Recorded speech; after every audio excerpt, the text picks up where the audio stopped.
পাঠাইতেছে, ওখানে আমার বন্ধু আছে না। তুমি না বলছো ইন্ডিয়ার সাথে আর কোনো যোগাযোগ থাকবে না, ইন্ডিয়ার সাথে আর কোনো সম্পর্ক থাকবে না, ইন্ডিয়া খুবই খারাপ। আর আমার বন্ধু আছে না, বন্ধুর জন্য পাঠাইতে হবে না? কিসের বন্ধুত্ব? তুমি না বলছো ইন্ডিয়ার সাথে আর কোনো বন্ধুত্ব থাকবে না, ইন্ডিয়া তোমার শত্রু, সারা জীবন তোমার ক্ষতি করছে। ইন্ডিয়া দিছে, ইন্ডিয়ায় কি জন্য ইলিশ খাওয়াইতে দেবো? ওটা তো তোমার সেভেন সিস্টার্স নিয়ে চলতে চাচ্ছ। আরে এগুলো এমনি দুষ্টামি না করছিলাম, তুমি সিরিয়াসলি কেন নিছো? দুষ্টামি করছো না? তুই ইলিশ যখন পাঠাইবি তার আগে এত নাটক করছিস কিনলে?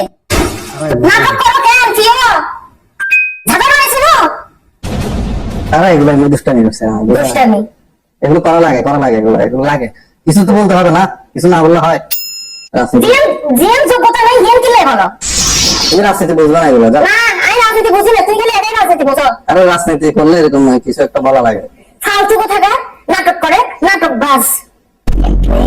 এখন আকাশে ভালো আছি না? কি ভালো আছি?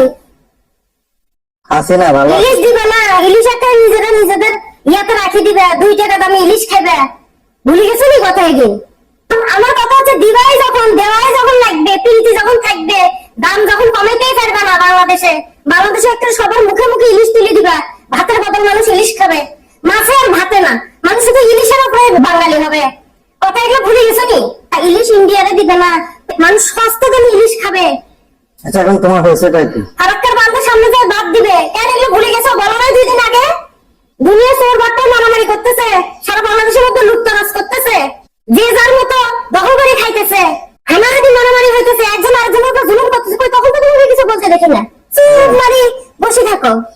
কে বলছো তোমাকে? আমি কিছু বলি নাই। কি বলছো তো তুমি? বলছি না? কি বলছো? আগে বলছো, এখন আবার বলবো? বলো শুনি একটু। আমি প্রতিটা হত্যাকাণ্ড, প্রতিটা অপরাধ, চোর ডাকাতি, চাঁদাবাজি সবকিছুর জন্য এই যাবৎ ঘটে যাওয়া সকল অন্যায়, অবিচার, চাঁদাবাজি, জুলুম, মারপিট, হত্যাকাণ্ডের জন্য তীব্র নিন্দা জানাচ্ছি এবং সকল চোর ডাকাত লুটতরাজদের সবিনয়ে অনুরোধ জানাচ্ছি তারা যেন এগুলো না করে।